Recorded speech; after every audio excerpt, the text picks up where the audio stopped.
In this video, I will be talking about the importance of mid-face projection, more commonly referred to as forward growth when it comes to facial attractiveness. So what is forward growth? Forward growth refers to how much your upper jaw and cheekbones stick out. One important thing is not to mix forward growth with chin projection.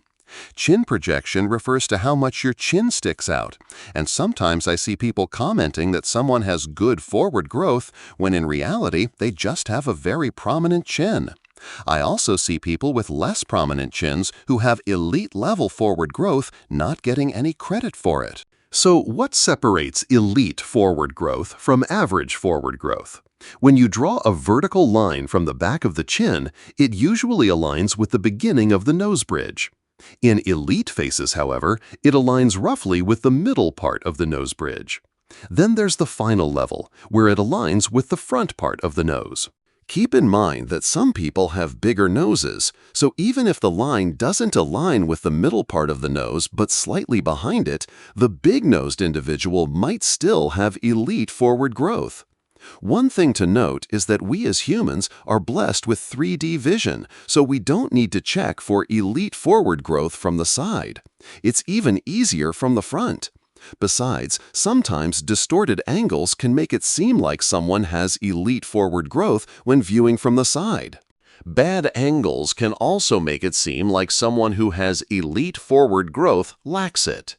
At this point, you might be asking, what makes me think this one feature is so important? The answer is that this is a conclusion I have come to after analyzing what every exceptionally attractive person seems to have in common. This is not something I have read somewhere, and good forward growth has long been known as an attractive feature. However, I am the first person to acknowledge that it is most likely the single most overpowered feature and separates the elite from the average. Another thing I see in face rating videos is that everyone seems to get the title of having good forward growth as long as they don't have a recessed jaw. This is extremely wrong because this fails to separate those whom the line aligns with the middle part of the nose from those whom it aligns with the beginning of the nose. This is a critical error because the difference in attractiveness is huge, assuming identical features. Look at literally everyone who is exceptionally attractive. They all seem to share this one trait. Some of these good-looking people have average features, some have average harmony, but they are still more attractive than those with the same level of harmony who have much better features but who lack elite forward growth.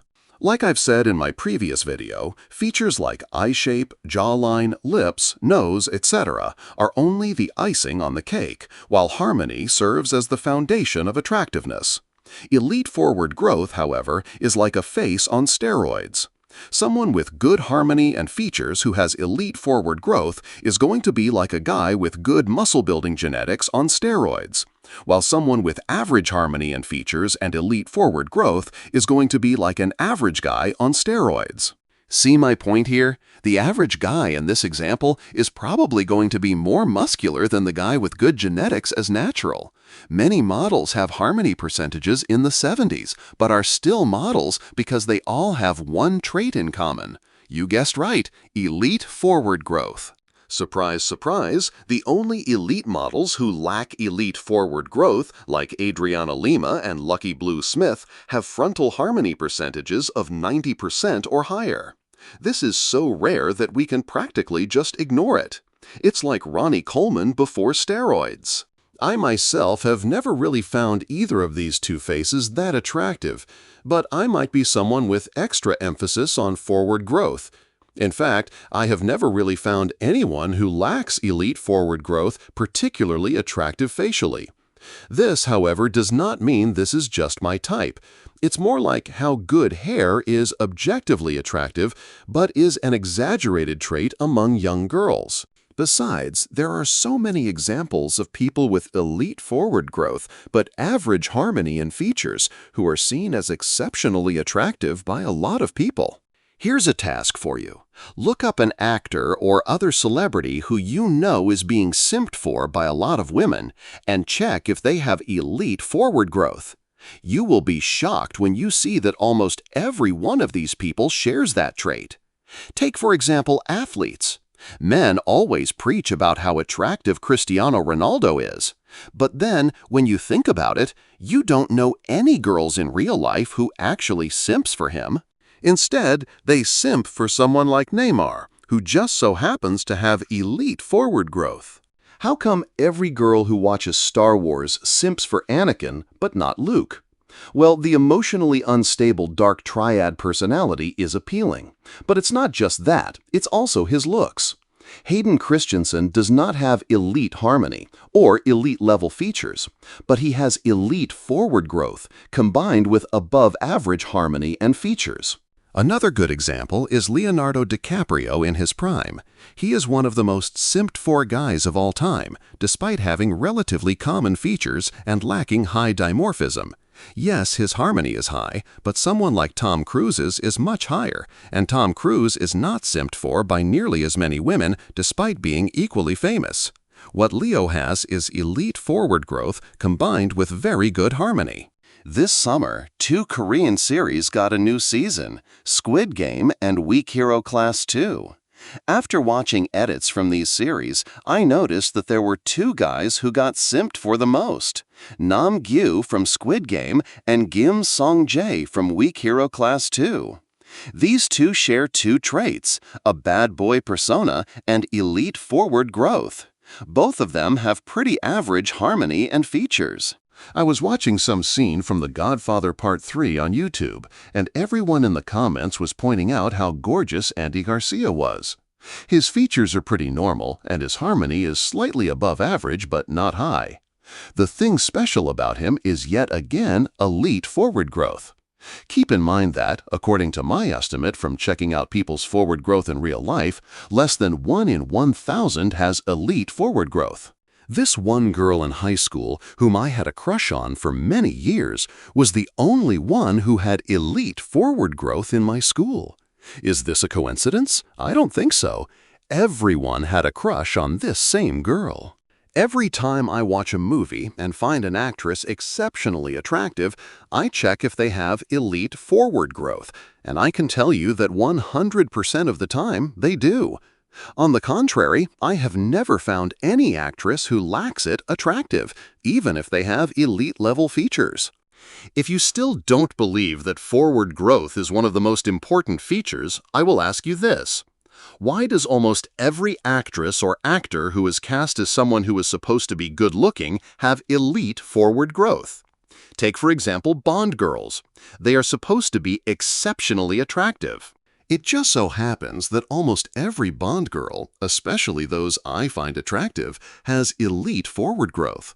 The people who find these actresses have trained eyes for seeing who is truly attractive, not just striking. Because striking faces lose their appeal too fast to be included in a 2-hour movie. Now it's time to discuss the highest level of forward growth and who possesses it. As for now, I am only aware of 3 faces with this level of forward growth. These are Alain Delon, Brooke Shields, and Monica Bellucci. Do you think it's a coincidence that Brooke Shields, who is widely considered the most facially attractive woman of all time in her prime, and Alain Delon, who is widely considered the most facially attractive man of all time, are 2 of the 3 people on this list? The answer is no. These types of coincidences do not happen, and there are people who have higher facial harmony than these 2, but who are still less attractive based on real-life observations. For example, this is the only way of explaining why Alain Delon is more attractive facially than Matt Bomer, who has a few % higher harmony and better features. Monica Bellucci, on the other hand, is an interesting case because her harmony is in the 80s, not in the 90s like Alain and Brooke. Her legendary forward growth explains why she clearly crosses the 9 line while having lower harmony than every other person in the 9 range. I have seen people rate Monica as 8.4 out of 10, which is crazy considering she is one of the most famous beauty icons. You simply don't stay as one of the most famous beauty icons for many decades after your prime if you are not in the 9 range.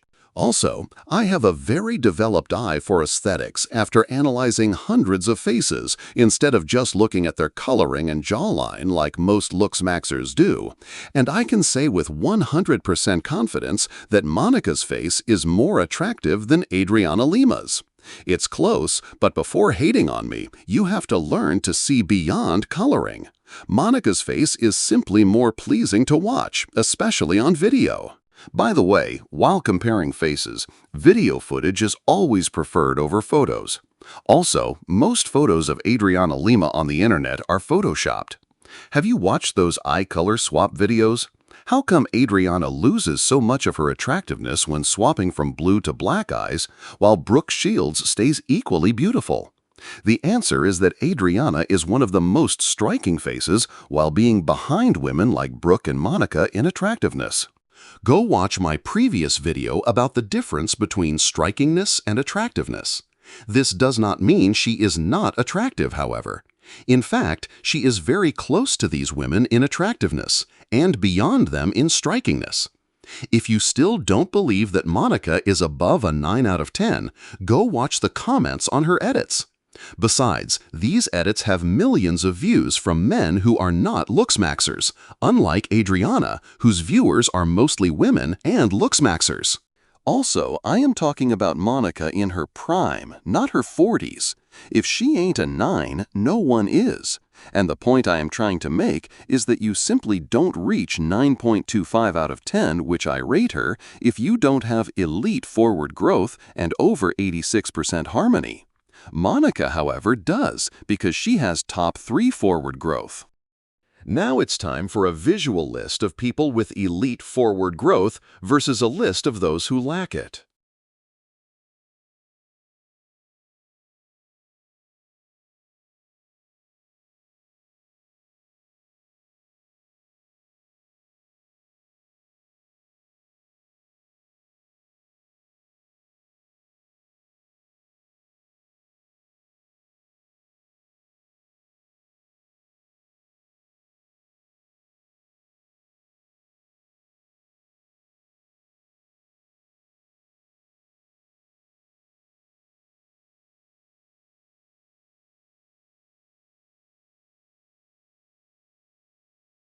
Thank you for watching.